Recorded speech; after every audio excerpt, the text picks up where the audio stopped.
El día de hoy vamos a tener la presentación de dos de los libros dobles, el diario de Tosa, el diario de la madre del reverendo Yojin y el diario de Izumi Shikibu y el diario de Sanuki no Suke.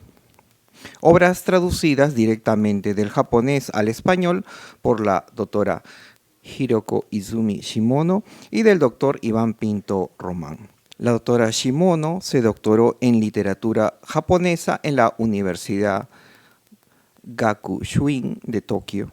Es investigadora de artes escénicas y literatura del Japón y es traductora.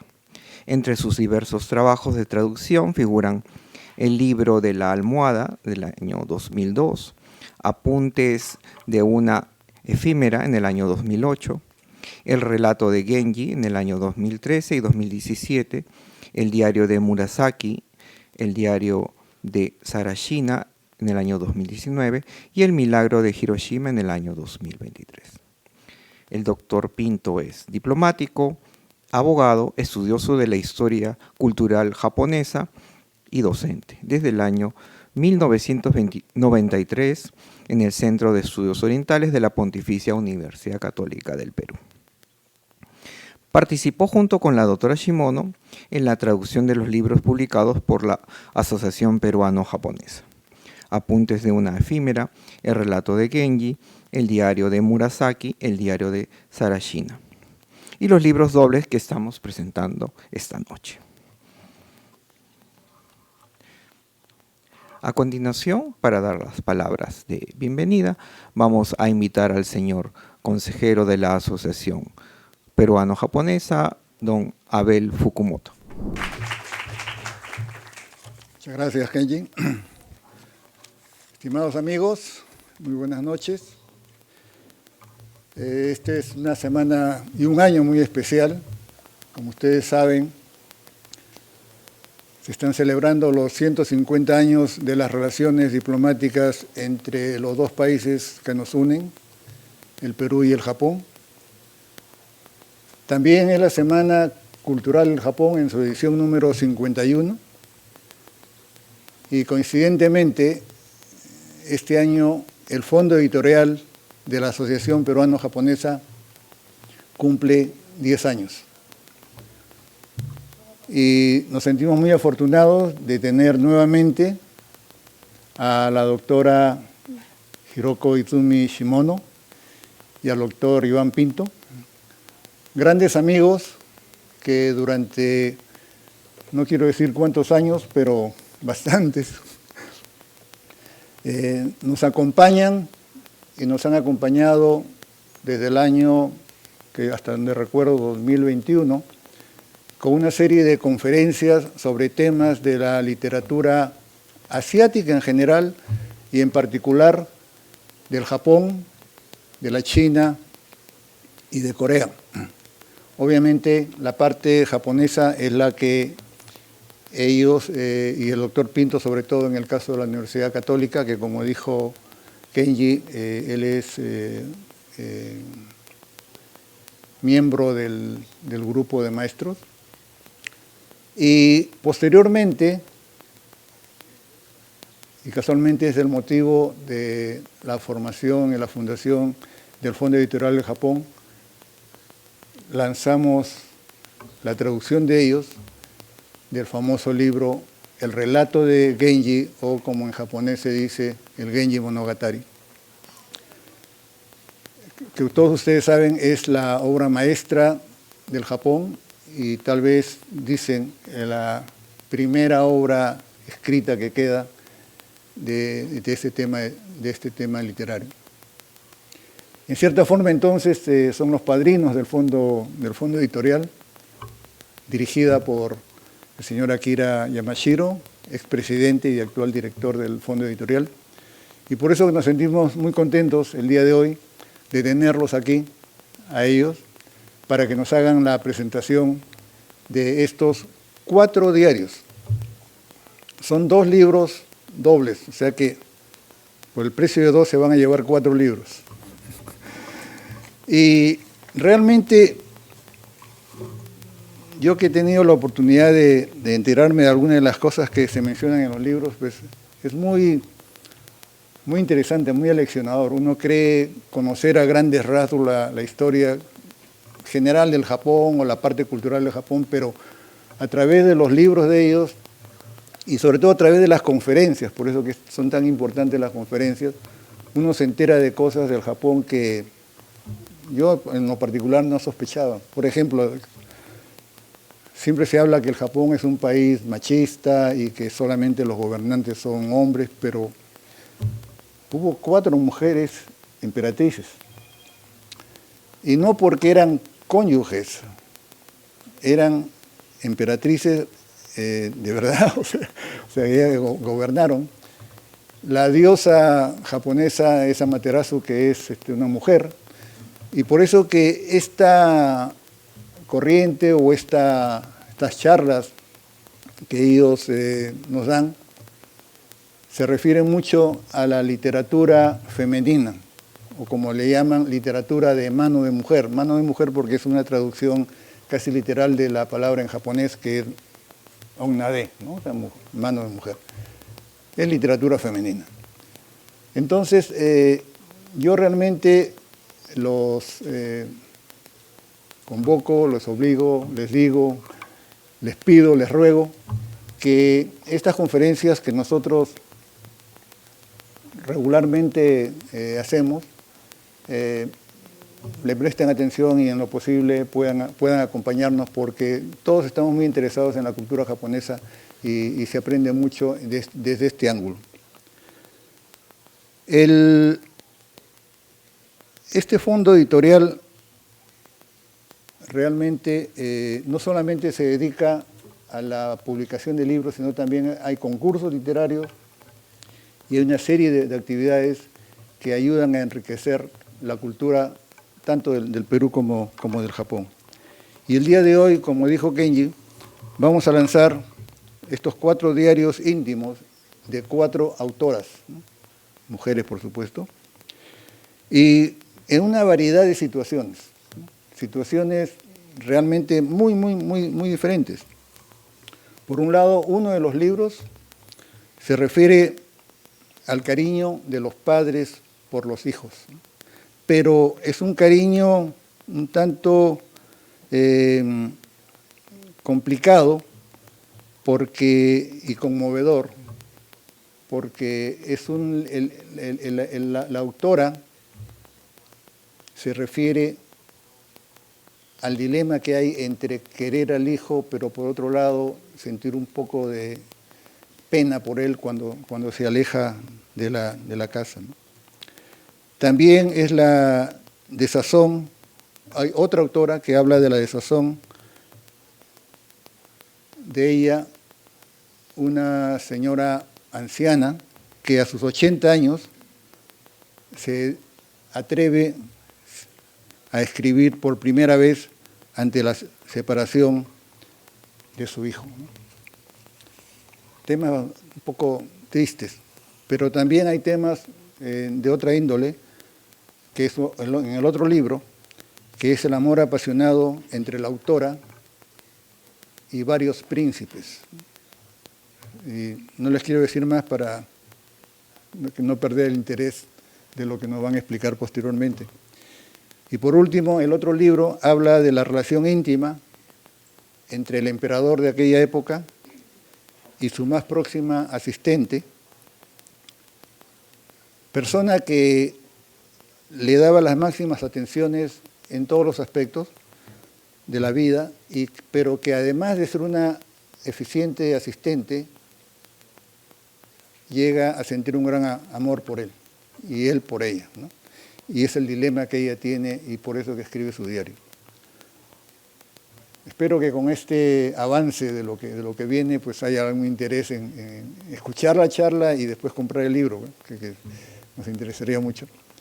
Y por lo tanto, sin más preámbulos, quisiera dejar a la doctora Shimono y al doctor Pinto para que nos revelen más detalles de este libro, libros tan interesantes y con temas tan apasionantes. Por favor, muchas gracias. Empecemos contemplando este cuadro para establecer una curiosa circunstancia. El presentador nos ha dicho que se trata de diarios de 4 mujeres. Si nos referimos a cómo se presenta el autor de este primer diario, se presenta como mujer. ¿Por qué razón? Trata del amor paterno y de su expresión, algo no concebible en alguien perteneciente a la clase cortesana. Un caballero de la corte no podía mostrar debilidad. De modo que el autor, un hombre, Kino Tsurayuki, se presenta desde el inicio como mujer que intenta describir el viaje de retorno de su jefe, esto es, él mismo, a la capital, en ese entonces Heiankyo, hoy Kioto. A los 63 años de edad, Kino Tsurayuki escribe este diario emocionado por la muerte de su pequeña niña de 5 años. Él había pasado esos 5 años como gobernador en la provincia de Tosa, en la isla de Shikoku. Su término de gobernación culminaba y su niña fallece. Es transido de dolor que escribe, pero para no revelar que es un hombre que llora por la muerte de su hija, dice que quien escribe es una mujer de su cortejo. Es, a su vez, el primer diario en lengua japonesa, escrito en el silabario kana, hiragana. Vemos el contraste. A la derecha, los ideogramas chinos que dicen tanto Tosa Nikki como Kino Tsurayuki, y a la izquierda, los kana, los silabarios japoneses, Tosa Nikki y Kino Tsurayuki. Por primera vez, gracias a Kino Tsurayuki, se escribe un diario en silabario japonés. Y esto implica la independización de la autoría japonesa respecto de la sumisión a el lenguaje escrito en chino. Por ello, en adelante, y gracias a este subterfugio del autor Kino Tsurayuki de presentarse como mujer, se arriesgarían y se animarían a escribir realmente las damas. Merced a que este modo de escribir solo en sílabas, el silabario kana, era considerado escritura femenina y despreciado frente a la honorable y admirable lengua ideográfica china. Es este contraste que se muestra aquí claramente en la tapa del libro Tosan Nikki y Kino Tsurayuki, escrito solamente en ideogramas. Es pues el primer diario poético, pues él, Kino Tsurayuki, establece el modo de escribir un diario en un enlace de la prosa con el verso. La literatura japonesa había nacido en verso y no se podían deshacer del vínculo de la versificación. Y esto queda sellado. Hasta el día de hoy, en la prosa de los novelistas japoneses, no nos extrañará encontrar versos. Y eso singulariza a la literatura japonesa con respecto al resto. Y a su vez establece ese grado de sensibilidad del alma japonesa ante la naturaleza, ante los hechos humanos, como el que describe Kino Tsurayuki, su propio dolor escondido tras el subterfugio de presentarse como dama. Tsurayuki se embarca de regreso y en el barco escribe esta descripción, que es muy singular. Al inicio no muestra ningún viso de tratar de revelar su dolor. Se detiene en curiosas descripciones del mar, del entorno, de los pinares, del paisaje japonés tan bello visto desde un barco, y a su vez eso da motivo para que escriba en tanka. Tanka era el nombre viejo de lo que en adelante, durante todo el resto de la época Heian, se llamaría waka. Tanka significa canto breve. Waka es canto del Japón. Por antonomasia se convierte el verso japonés en waka. está compuesto de 5 versos en 31 sílabas, por tanto es un verso sucinto, pero siglos después llegarían al extremo de lo breve, como conocemos en la época Edo en particular. Pero sigamos con la época Heian, que es el florecimiento de la literatura clásica del Japón. El autor Kino Tsurayuki se había iniciado como poeta y como integrante de aquel comité nombrado por el emperador para elegir una selección de versos desde los primeros que se tenía noticia en lengua japonesa. Y así se estableció el Kokin Wakashu, la colección de poemas del Japón de antaño y hogaño. Y él a su vez escribió de esta obra el prólogo en lengua japonesa, pues hay un prólogo como tenía que ser aún en lengua china. Pero el trascendente para el Japón fue el prólogo de Kino Tsurayuki, primera expresión de la prosa en lengua japonesa. Y en ella establece criterios de crítica poética nipona que han sido válidos hasta ahora. No obstante, esa participación en la selección de los versos del Kokin Wakashu, la obra máxima de Kino Tsurayuki y la de mayor trascendencia es su Tosa Nikki, pues estableció, como ya dijéramos, las pautas claves para la escritura de un diario. Un diario en el Japón va a representar la concreción y el testimonio de una circunstancia particular del autor, que puede ser un hecho doloroso, un hecho placentero, un hecho jovial o un hecho de admiración a algo. Los 4 diarios que nos van a ocupar, como este en primer lugar, muestran formas de amor. El modo de amor paterno corresponde a este primer diario, el diario de Tosa, que para esconderse como caballero que es y no revelar que llora, dice que quien escribe es una mujer. En cambio, veremos luego los otros 3 modos de amar: el amor materno, luego el amor apasionado y por último el amor devoto y abnegado.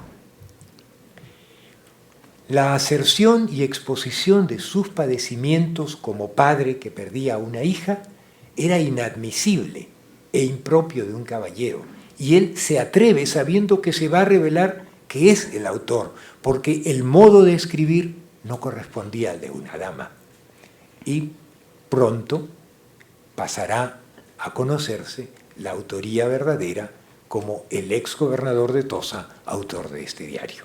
Al principio del texto no alude a la muerte de la niña y describe el trayecto a medias en serio. Incluso hay hasta el aviso de una posible circunstancia de peligro. Unos piratas pueden asomar hacia el lado del mar interior una vez que dejen el Pacífico e ingresen hacia ese mar interior del Japón, el Seto Naikai. El Tosa Nikki, para aquel tiempo, como acabamos de describir, fue una extraordinaria hechura literaria, puesto que osó poner de manifiesto lo que jamás se había podido aludir: el dolor de un padre insondable ante la pérdida de una hija. Solemos también decir acá entre nosotros que el padre ama por encima de sus hijos a sus hijas. Y esto lo demuestra Kino Tsurayuki al escribir en sus versos. Y el verso final, que quien tiene sentimiento lo profundiza y llora con él, cuando se refiere a los pinos que plantó al momento del nacimiento de la niña aún en Heian-kyo, y que a su retorno sin ella echan sombra ya. Es una manera fina de hablar del dolor por la ausente. El Tosa Nikki, pues, es el inicio de la literatura diarística o Nikibungaku, que sellaría una forma japonesa de transmitir los sentimientos más profundos del ser humano, como veremos en adelante con los siguientes ejemplos. El segundo diario corresponde a la autoría de una anciana dama, de cuyo nombre no tenemos mención, pero sabemos su apellido. Pertenecía a una familia de descendencia imperial. Ella apellidaba Minamoto, pero su nombre propio hasta la fecha se desconoce. El diario poético de esta dama constituye una proeza. Jamás había escrito antes de ingresar a su 8ª década. Y es transida de dolor por el apartamiento de su hijo mayor que se atreve a escribir en prosa y verso, porque tomaba el modelo de Kino Tsurayuki y nos muestra este singularísimo diario poético que no tiene parangón. Es un registro periódico, corresponde a la segunda mitad del siglo XI, está escrito en kana, de acuerdo a la pauta ya establecida por Kino Tsurayuki, y la anciana madre de este hijo que parte hacia la China en una misión religiosa, solo llora por su retorno, cosa que no ocurrirá, pues el hijo muere en la China durante la misión budista. El diario pues tiene el solo propósito de exponer su materno desconsuelo y casi una incriminación por el abandono de su hijo mayor sexagenario, un altamente reputado abad budista que había dejado el Japón solo con afán de perfeccionarse en el estudio de la ley budista en la tierra de origen de su escuela, la Tendai. La autora interpreta el alejamiento de su hijo como un abandono del cariño materno y no puede soportar esa separación. La relegación que ella atribuye a su hijo no es de orden material, solo emocional. Y ella lo dice reiteradamente, incluso en prosa: mi vida toda depende de verlo cada mañana y cada noche. Y añade, él, sabiendo esto, me ha desamparado. Me faltan palabras para expresar mi amargura. La descorazonada furia de la autora no se cuida de qué arma habría de valerse para revelar la conducta de un hijo religioso, al que reprocha por ser indeciblemente cruel. El pesar de la autora semeja lindar con la histeria e impotencia, pues su ánimo se agria ante el deseo de una inminente muerte o el de seguir con vida aguardando el retorno de su hijo desde la China, lo que, como dijéramos, no ocurrirá. La esperanza mayor de la autora era que su hijo pudiese leer este diario a su retorno y que fuese luego remecido por un remordimiento abrumador. Se persigue que ella no sabía qué anteponer, si morir o esperar que él volviera. En verdad, este diario es tanto el registro de la tragedia de una madre que ama en demasía a su hijo, como también el recuento de la desdicha de un hijo que es amado en exceso.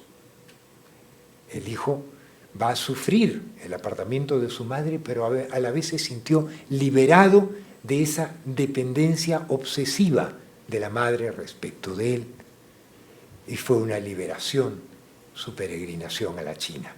La transformación de la autora de una madre amorosa que piensa solo en el bienestar y el éxito de la carrera de su hijo a una madre celosa que egoístamente experimenta rencor por las obligaciones religiosas de ese hijo, y ella percibe tales como causantes de la deserción de aquel, incluso la hacen pensar en pecar contra la ley del Buda de la que ella es fiel seguidora, porque el hijo le había prometido que si por alguna razón no podía volver a verla, se reencontrarían en el paraíso del Buda, ambos sobre un loto. Y el hijo responde que sí, pero él estaría en un loto más distante. La estanca o huaca con que ella hermosea este magnífico testimonio de dolor materno son de una profundidad singular y sobre todo la edad a la que termina el diario, 84 años, y con esa capacidad de escribir esta belleza. Les recomiendo la lectura y que la perdonen por su excesivo amor. Pasemos ahora al siguiente ejemplo de diario, en este caso, el amor apasionado, ciertamente la que causa mayor escándalo. Esta dama singular se llamó como apodo Izumi Shikibu. Por eso el diario de Izumi Shikibu no nos da el nombre de ella, es solo un apodo y veremos por qué. Era hija de un destacado miembro de la corte, Oe no Masamune. La familia Oe pertenecía a la alta clase de funcionarios y había sido gobernador. Esta antigua comarca de la que fue gobernador, Echizen, actual prefectura de Fukui, en el noroeste de la isla de Honshu, la hizo conocer el interior del Japón, porque la corte normalmente no se apartaba de Heian-kyo, del actual Kioto. Izumi Shikibu tiene una vida singular. Muy temprano es casada, la circunstancia del Japón la conocemos, con un caballero, Tachibana no Michisada, con el cual no tiene una vida feliz. Él era gobernador de la comarca de Izumi y eso sirvió para que a ella la apodaran luego Izumi. Rápidamente se divorció y volvió a la corte. Este es el lugar, la comarca de Izumi, al sur de Osaka actual, donde fue gobernador su primer marido. Ella vuelve a la corte y en ella va a iniciar un singular y subsecuente amorío con dos príncipes. Se ve liberada de ese servilismo al marido, del cual ya no tiene vínculo, pero tuvo una hija con él y esa hija sería poetisa, aunque moriría tempranamente. Y en la corte, durante el tiempo de su estancia como servidora, va a iniciar un romance con dos hijos, ambos hermanos de madre, de un mismo emperador. Primero tendremos el caso de su amor por Tametaka, que duraría 2 años, y luego el que más largo tiempo dura con el hermano de Tametaka, Atsumichi. Ella nos referirá al término de estos amoríos en poesía como en prosa, su intenso amor por ambos, en un momento cada cual. Tametaka Shinno era el príncipe imperial, primer amante, falleció prematuramente en el 1002 a los 25 años. A renglón seguido, ella inicia un intercambio poético con el hermano. El hermano es Atsumichi Shinno y pasa del intercambio poético a la realidad del enamoramiento y eso la lleva a fomentar el escándalo en la corte, pues la dama es invitada a vivir en la casa del príncipe, que era casado ciertamente. Esto ocasionará que la esposa del príncipe lo abandone y quede la dama con él, la dama Izumi.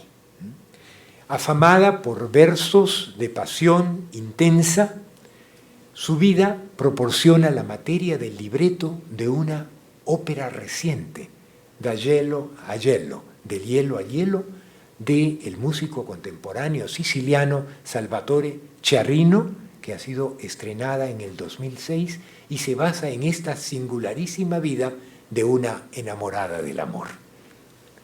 Pasamos ahora a otro diario con el que terminamos esta lista de 4, el de Sanuki Nosuke Niki, y ese es el amor abnegado, sellado de admiración. Esta dama es la única de la cual hemos llegado a conocer el nombre propio. Y esto recién en 1929, gracias al estudio asiduo de los archivos y la comparación con respecto a las menciones a esta dama solo conocida hasta entonces como Sanuki no Suke, que significa el vicegobernador de Sanuki. Imagínense una dama que sea conocida de esa manera. Pues recién en 1929 sabemos que esta llamada también Sanuki Tenji, dama de la corte de la comarca de Sanuki, o Sanuki no Suke, dama gobernador suplente, encuentran que pertenecía a la familia Fujiwara, la más destacada familia de los clanes nobles, y que se llamaba Nagako.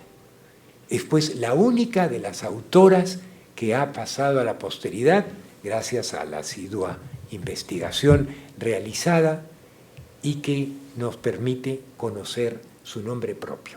Ella que describe su experiencia en la cercana presencia del emperador como servidora del interior, esto es, una sirviente solo del emperador, al cual rinde homenaje continuo y del cual está enamorada. Incluso se sospecha que pudo haber sido una concubina más, pero ella en ningún momento llega a revelar tal cosa y demuestra tanto en sus descripciones en prosa como en sus versos delicados, en la segunda parte de su diario en la que coloca estos versos, su intensa admiración por un hombre que desgraciadamente, afectado de una enfermedad incurable, la deja en el desamparo al carecer de amor. Y prometido ese amor al fallecido, sigue sirviendo al hijo de este que asume el trono siendo aún pequeño. El emperador Horikawa era el padre y el niño será el emperador Toba. Ella termina sirviendo en palacio ya mayor al ya crecido emperador Toba. Este lapso en el que escribe el notable ejemplo de su Nikki Bungaku o literatura diarística es primer testimonio de la vida interior en el palacio, en el dairi, esto es, en el interno, casi en el sancta sanctorum de palacio, cosa que antes nunca había sido descrita, juntamente con las descripciones de los ritos a los que correspondía la labor como sacerdote máximo del shintoísmo del emperador, habla de sus diversiones y es toda una revelación. No se había descrito nada al respecto por respeto y admiración suma a la persona imperial. Propio de aquel tiempo, el Sanuki no Nikki es una obra singular que recién en el siglo XX ha conocido a su autora. Merecido es la admiración que se le da y el rendido homenaje a una servidora fiel, que en ningún momento reveló lo que abusados investigadores pretenden que fue una relación más que admiración. Con esto terminamos la breve presentación de 4 diarios que espero se animen a leer, pues la belleza de los versos como la hermosura de la prosa, gracias a la doctora Shimono, que siempre me ha corregido, es lo que transmiten. Dejo ahora a la doctora Shimono para continuar con esta exposición en términos mucho más amplios de un paralelismo. Agradecemos al doctor Pinto por su presentación y ahora continuamos con la presentación de la doctora Shimono. Buenas noches, soy Hiroko Izubi Shimono. En primer lugar, me gustaría expresar mi profundo agradecimiento al señor Jorge Amashiro, director del Fondo Editorial de APJ, por publicar 4 obras importantes de diarios de mujeres de la época antigua Japón. así como al señor Abe Fukumoto, expresidente y consejero de APJ, por su apoyo continuo a lo largo de más de 20 años. También le agradezco mucho al señor embajador Heraldo Escala y su esposa, la señora Cristina, por su apoyo en Japón, cuando era embajador de Perú en Japón. Y desearía agradecer sinceramente a toda concurrencia a esta sala. Tras haber superado los momentos de sufrimiento debido a la pandemia de COVID que afectaron a muchas personas y que extendieron la soledad en el mundo, estoy muy agradecida y feliz de poder verlos a todos aquí. Muchísimas gracias.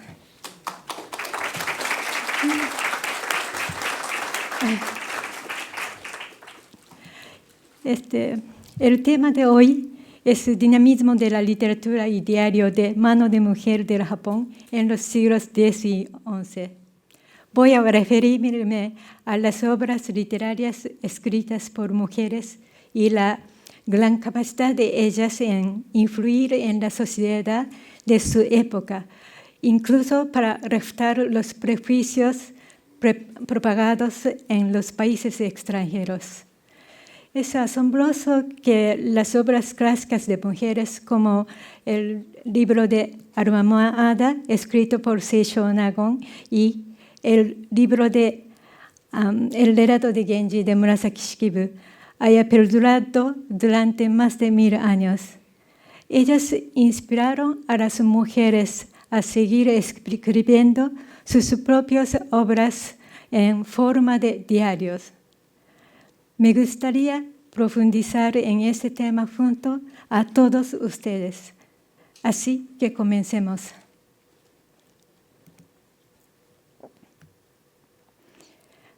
Hasta mediados de este siglo XIX, Japón fue en gran medida pasada por alto por Occidente, a excepción de unos pocos misioneros del siglo XVII.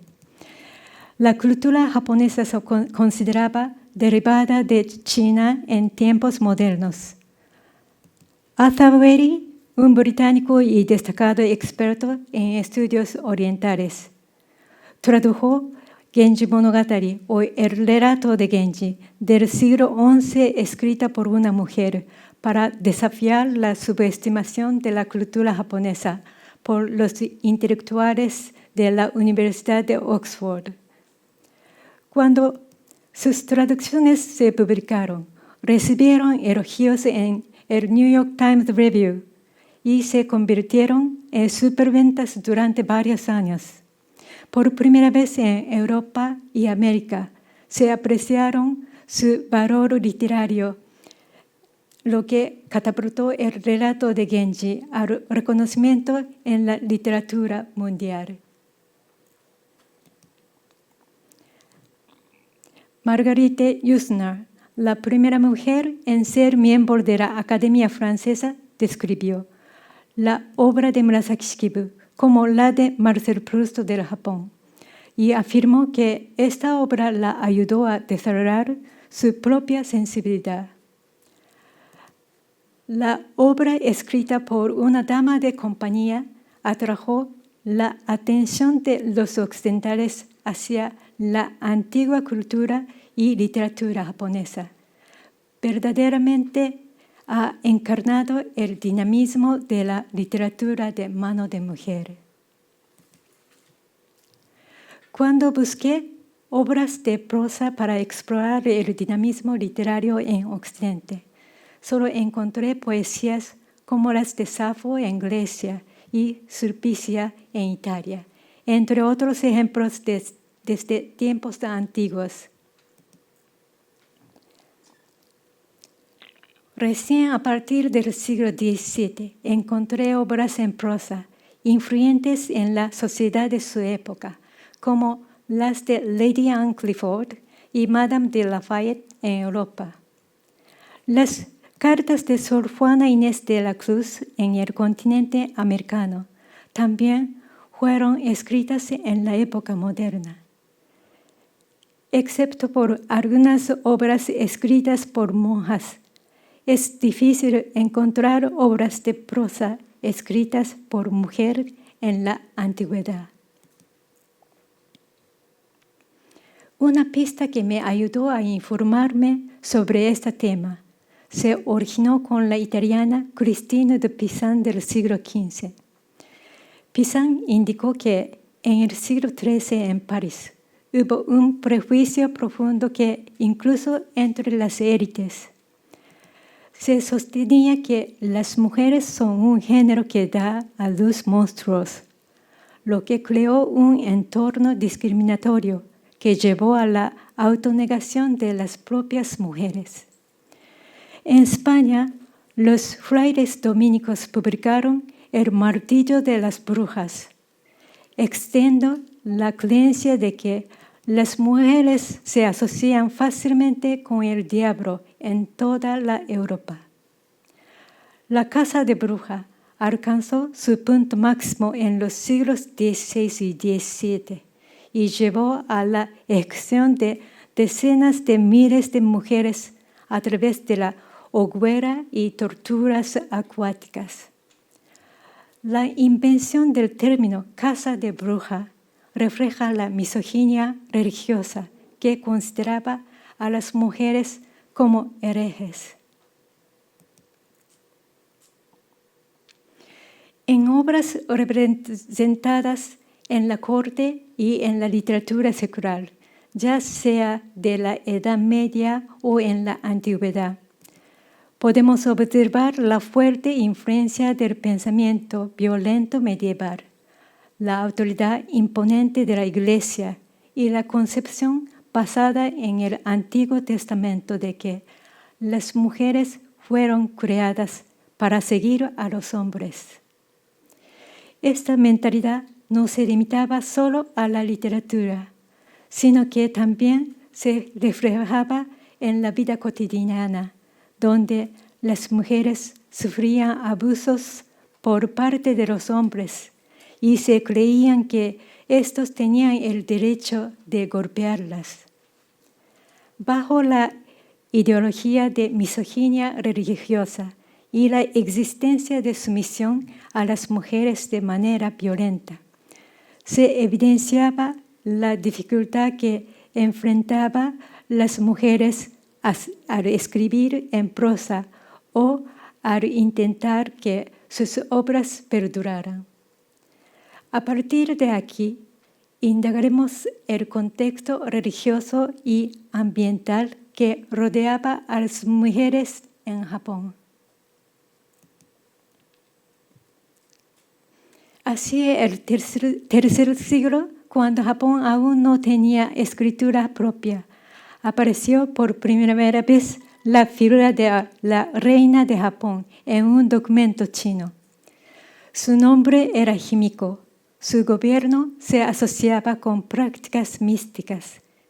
En la antigüedad, la política en Japón se basaba en gran medida en el poder espiritual de las mujeres.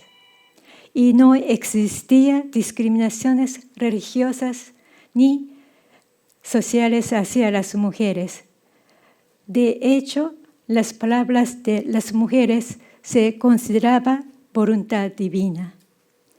Himiko se relaciona con la diosa ancestral del imperio, Amaterasu, hija de la deidad que creó el territorio de Japón y se convirtió a la diosa del sol en el cielo. Numerosos ejemplos como ellas muestran que en la antigua sociedad japonesa, las mujeres eran valoradas de manera igualitaria. Este contexto fue esencial para el desarrollo de la literatura en Japón. La forma literaria más antigua y distintiva del Japón es la poesía japonesa, o waka, que condensa paisajes estacionales y emociones en 31 sílabas. La esencia del waka es el kotodama, o creencia en el espíritu de las palabras. Se creían que las palabras tuvieran un poder misterioso y la capacidad de manifestar resultados de acuerdo con lo que se decía. En la primera antología japonesa en el siglo VIII, se incluían waka de todas las clases sociales, desde el emperador y los soldados hasta la gente común e incluso los mendigos, sin distinción de género. El papel crucial del emperador era componer waka para traer felicidad a Japón. Estas fotos son de la primera reunión de waka en el Año Nuevo. Todos los años en enero, en la corte imperial, se celebran reuniones de poesía, donde el emperador, la familia imperial y pueblos elegidos por la gracia de la poesía, sin distinción de interés, estatus social ni género, compone y comparten poemas. Esto refleja la base de la antigua literatura japonesa que sigue viva en la actualidad. La introducción de la escritura china en el Japón ocurrió en los siglos IV y V. Entre las tareas prioritarias estaba la compilación de los libros de historia de Japón. La razón por la que existen dos tipos de libros con escrituras diferentes se debió a que el primero, Kojiki, tuvo por objeto mostrar la legitimidad de la familia imperial en la sociedad aristocrática nacional, mientras que el segundo, Nihon Shoki, mostrar a las naciones de Asia centrada en China que Japón tenía una historia como una nación independiente. La diferencia clave radica en que el primero fue escrito con caracteres japoneses derivados de los caracteres chinos, evolucionando hacia el sistema hiragana. En cambio, el segundo fue escrito en idioma chino. Y el Nihon Shoki se hizo como una crónica oficial, desencadenando una discriminación arraigada en la identidad china. En Japón, la idea de hombres superiores, mujeres inferiores, se originó debido a que las escrituras chinas utilizadas en contextos públicos eran considerados masculinos, mientras que el hiragana, utilizado en contextos privados y considerado de menor importancia, se asociaba más con mujeres y niños. A finales del siglo IX, Japón experimentó un cambio significativo. La interrupción de las misiones a la China Tang y la disminución de la influencia china llevaron a una tendencia hacia japonización de la cultura y literatura japonesas. Incluso los caracteres chinos comenzaron a incorporar elementos japoneses, adoptando las curvas del hiragana, y se prefieren los poemas chinos más suaves y acordes con la política y gustos japoneses. Un poeta distinguido compiló una obra que contenía las mejores poesías, tanto chinas como japonesas, equivalente a un libro de culturización para la nobleza. Los nobles las recitaban incluso en torno privado, lo que brindó a las mujeres la oportunidad de familiarizarse con la cosmovisión y el conocimiento chinos.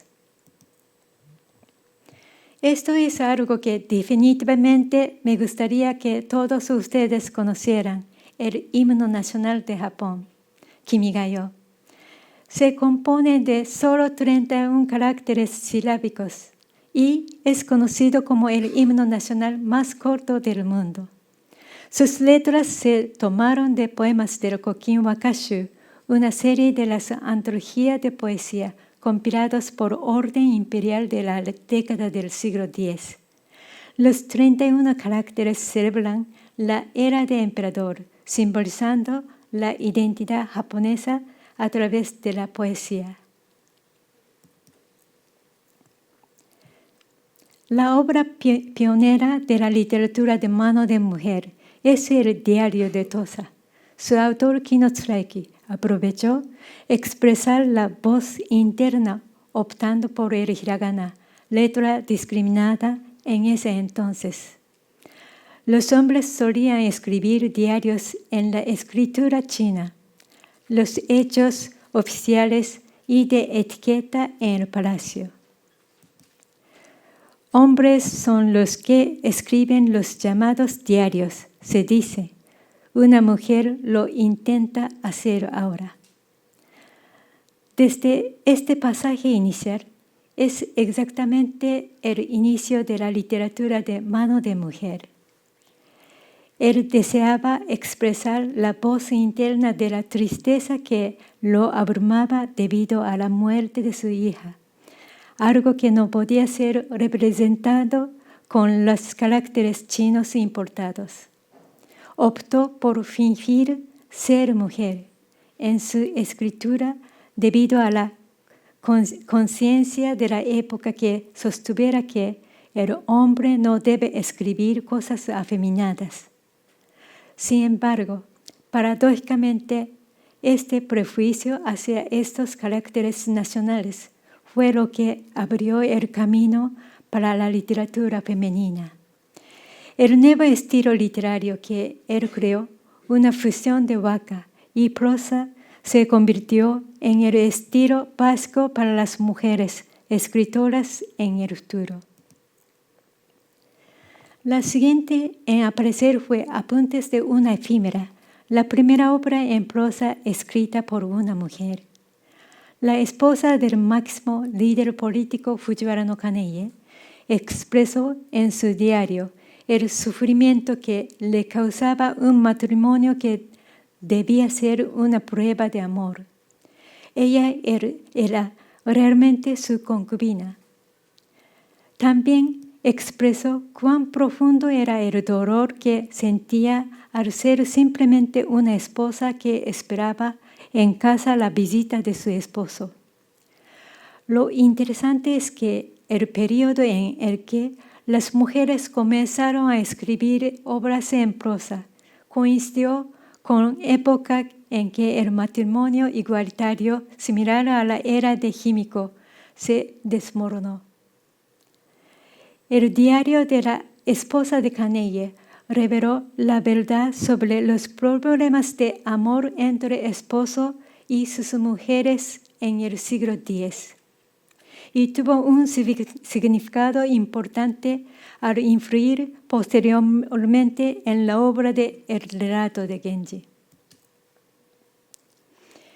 En el siglo X de la época de Heian surgió el apogeo de la literatura de mano de mujer. Esto se debió a la importancia de combinar la educación de las mujeres con la política.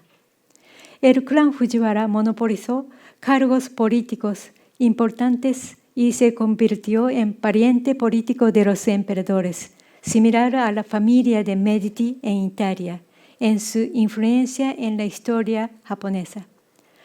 La victoria en las competencias severas entre la familia era casar a su hija con el emperador.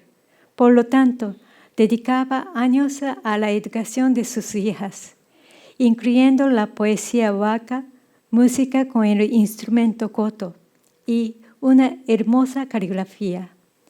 Incluso hoy en día, se dice que con solo ver la escritura se puede conocer a la persona.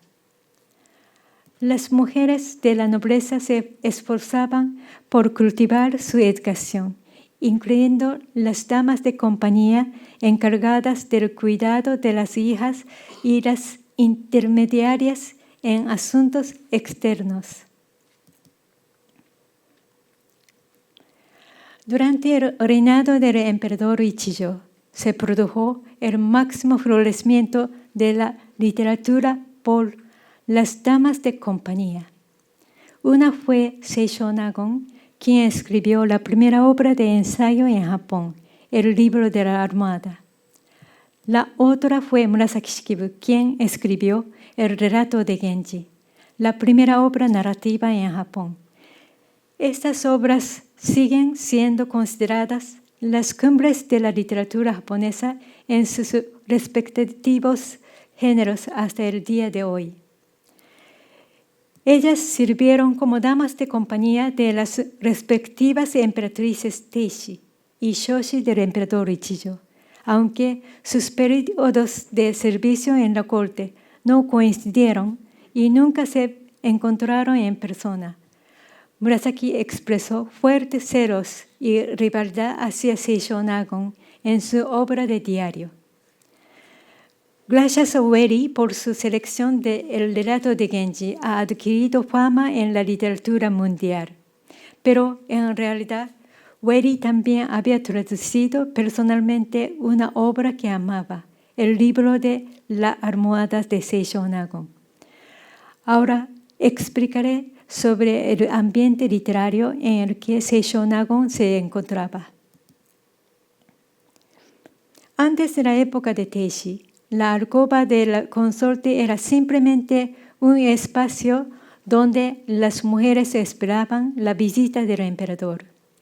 Sin embargo, en el año 990, cuando Teishi entró al Palacio Imperial, se produjo una revolución en el salón. La emperatriz fomentó el conocimiento literario entre las damas de compañía.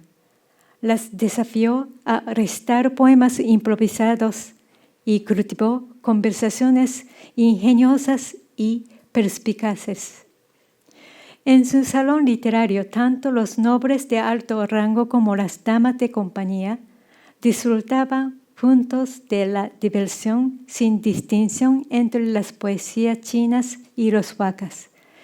En particular, la obra de Seisho Nagon, el libro de Armada, ha sido elogiada por su delicada y rica sensibilidad. Su sensibilidad literaria se forjó en el salón de la emperatriz Teishi, lo que le permitió convertirse en una ensayista de alto nivel.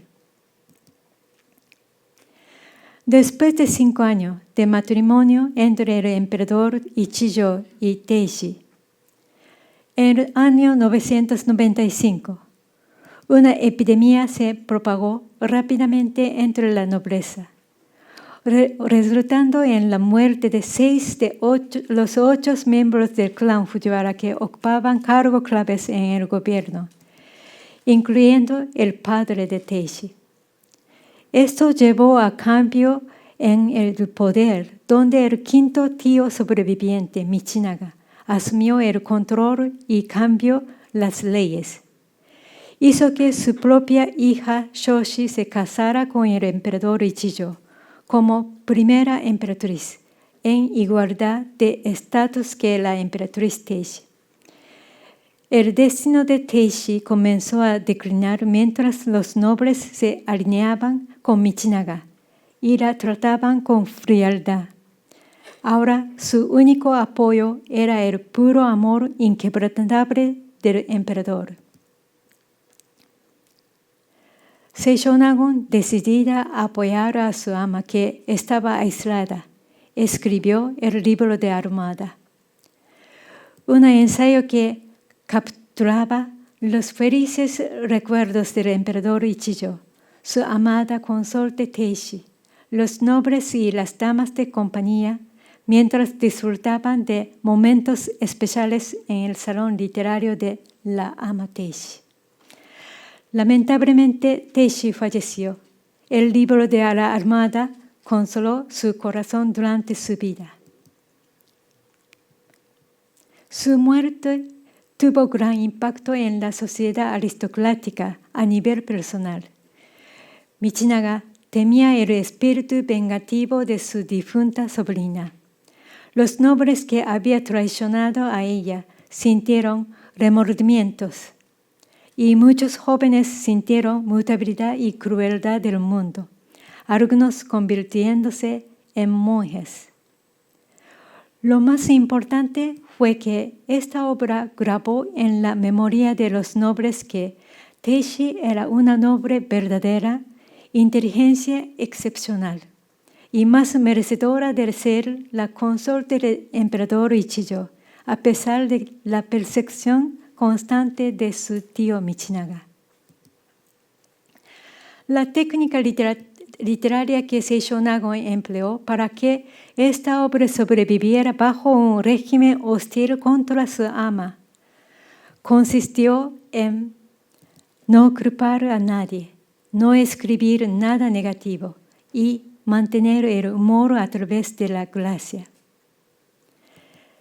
Esta esencia de Okashi, lo encantador, fue crucial. En tiempos modernos, el libro de Armada arrojó luz sobre la realidad oculta de la aristocracia de la época y la política cuando se comparó con los diarios de hombres de aquella época. Y Weri calificó a el libro de la Armada como el documento más importante del siglo X que ha llegado a nuestra edad. Ahora veamos el caso de otra dama de compañía, Murasaki Shikibu. Shoshi se convirtió en la única consorte emperatriz, pero el emperador no frecuentaba a su alcoba. Los nobles idealizados a la difunta emperatriz creaba una atmósfera negativa en su salón de Shoshi, dado que su padre empleó a hijas de familias de alto rango como damas de compañía para ella.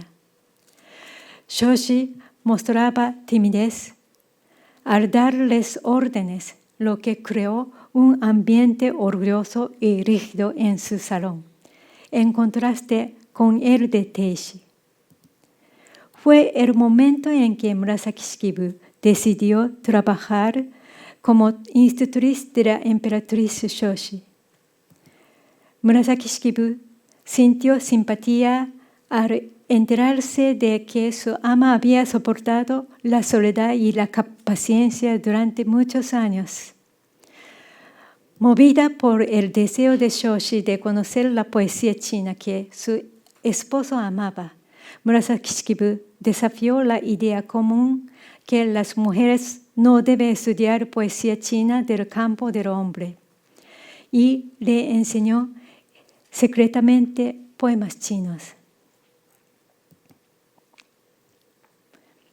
Su experiencia en la corte llevó a la autora a comprender profundamente las relaciones del emperador con las mujeres que amaba. En la aristocracia se creía firmemente que el amor y la sexualidad del emperador tenían una profunda relación con la política y que el amor puro era considerado como un pecado. Murasaki Shikibu, a través de su obra, logró capturar la lucha interna del emperador y sus mujeres, atrapados entre el amor y la política. Murasaki empleó la técnica de evocar hacia la actualidad mediante una narrativa ficticia. Y esta obra, que había estado escribiendo durante años, transformó en un relato filosófico sublimado con el tema de la soledad y el sufrimiento motivado por el amor. Su éxito se debió a su talento y su amplio conocimiento, a la vez que a la agudeza, perspicaz e intuición innata de las mujeres.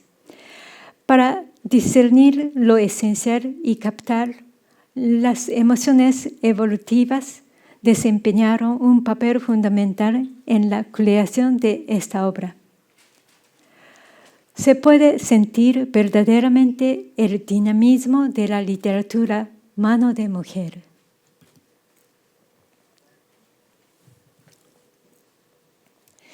Ahora trataré sobre los diarios de mujeres Izumi Shikibu y Fujiwara no Nagako trataron el tema del amor puro entre personas de diferentes clases sociales.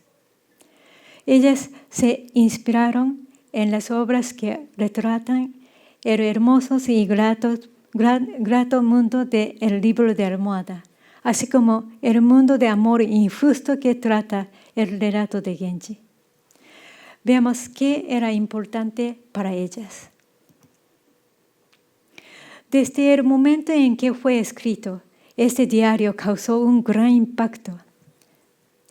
Ella amaba a 2 príncipes hermanos y en el caso de su amor posterior, Izumi, quien finalmente expulsó a la legitimidad esposa de su hogar, fue condenada por la sociedad. En este desolado entorno, Izumi comenzó a trabajar como dama de compañía en la corte de la emperatriz Shoshi. En ese lugar también fue etiquetada como frívola. Lo importante es que eligió el formato de diario para rebatir la crítica de la sociedad hacia el príncipe fallecido y hacia ella misma. Sus objeciones son dobles.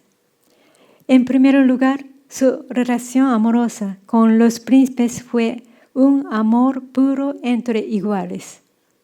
En segundo lugar, ella siempre se dedicaba a brindar su amor para consolar a los solitarios príncipes, a pesar de que la sociedad la consideraba una mujer convocada como sirvienta privada.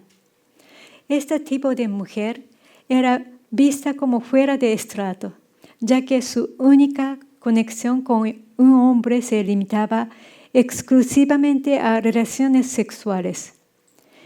Izumi dio importancia a manifestar su firme idea de amor puro e igualitario, incluso cuando su pareja era de una clase diferente. El siguiente es el diario de Fujiwara no Nagako. No existe otro diario que registre los momentos del emperador enfermo, su cuidado, abdicación y fallecimiento, aparte de este diario. Compararemos los diarios de un funcionario y de Nagako sobre la muerte del emperador Horikawa.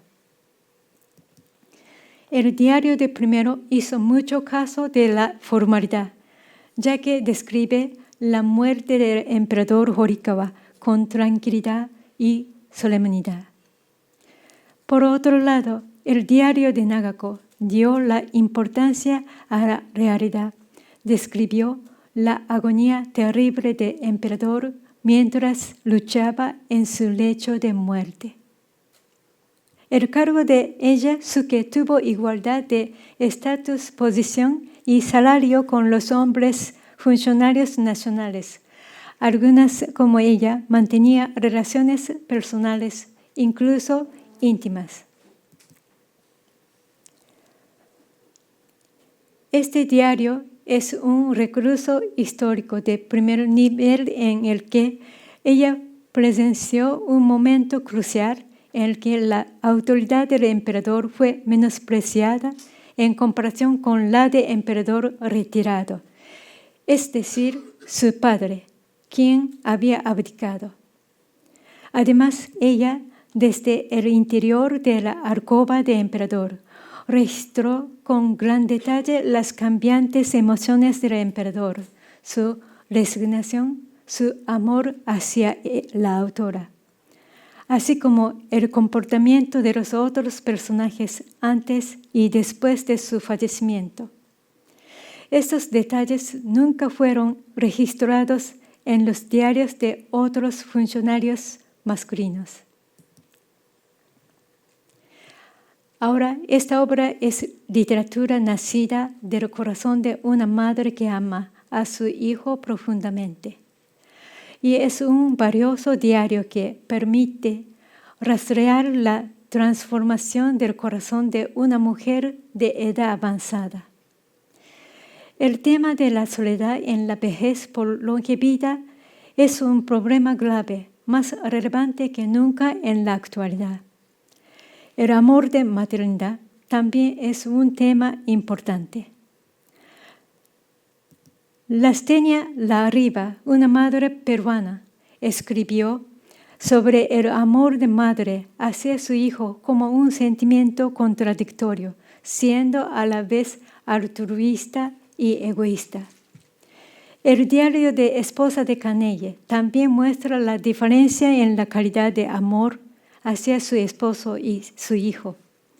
En el caso de la madre de Jojin, lamentó que lo que estaba experimentando en la realidad fuera aún más profundo que las obras antiguas que solía leer.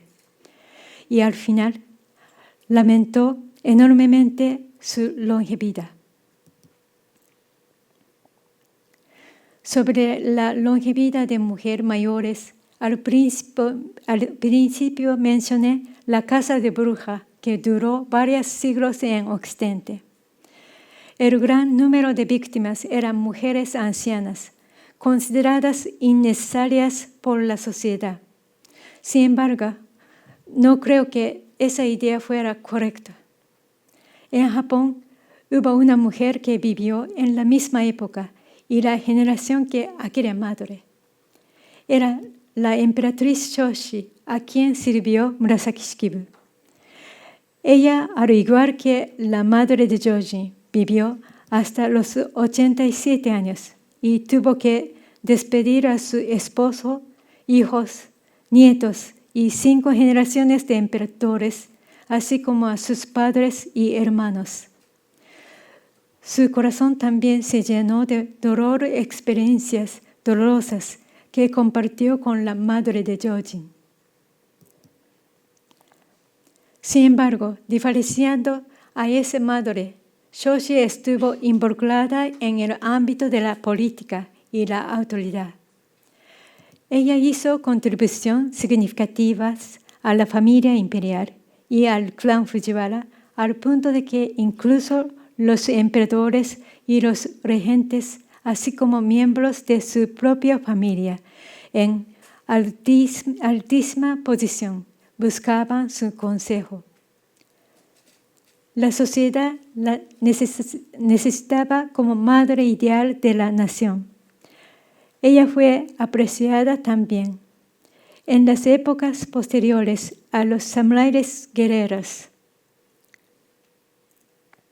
En la época de los samuráis prevalecía la idea de sobresalir en plumas y la espada, por lo que los soldados nobles apreciaban las artes literarias como los wakas y la caligrafía. Incluso el relato de Genji se transmitía como registro de la autoridad. La existencia de Shoshi, que fue venerada como madre ideal de la nación durante más de medio siglo en el mundo político, fue un elemento primordial en la supervivencia de la literatura de mano de mujer. A través de las obras de literatura por mano de mujer, hemos visto cómo la dinámica de la literatura puede influir en la sociedad y cambiar incluso los prejuicios en el mundo. En la actualidad, todavía hay gobiernos que privan a las mujeres de su derecho a la educación. Durante la Segunda Guerra Mundial, el relato de Genji fue designado un libro irrespetuoso hacia el emperador, a pesar de que el emperador Ichijo lo admiraba en aquella época. Bajo la ideología errónea, no hay garantía de que las obras sobrevivan ahora en el futuro también. Con esto concluyo la charla de hoy. En cualquier circunstancia injusta o tiránica, las mujeres siempre han tenido la capacidad de ver el mundo con una perspicacia aguda y presentar la verdad. Si la sociedad de edad antigua y media hubieran conservado las obras de prosa de mujeres, es probable que la historia mundial actual habría tomado un rumbo diferente. Por eso creo que es trascendental transmitir las voces de mujeres en las épocas. Muchas gracias por escucharme.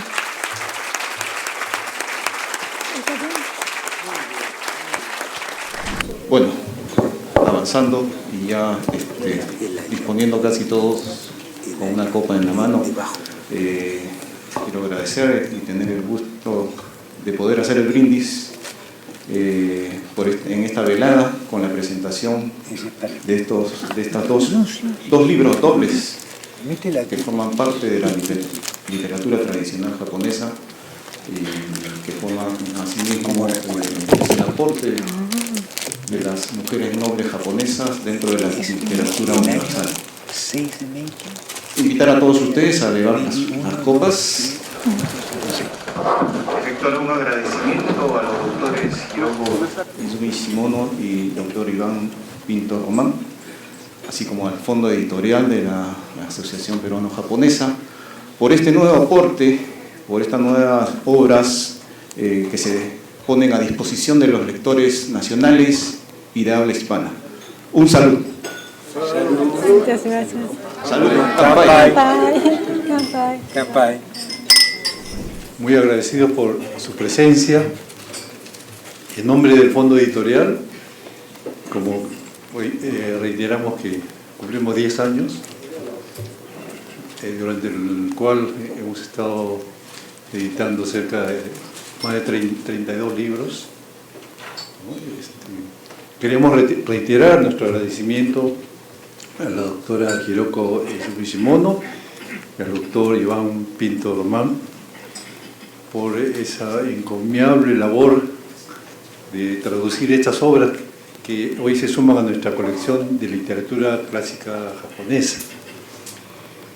También la bella amistad que los une a ustedes y que eso hace posible realizar esta titánica labor de la traducción, y donde en las obras pues se expresan costumbres, matices, reflexiones y muchas cosas de la vida de la época Heian, ¿no?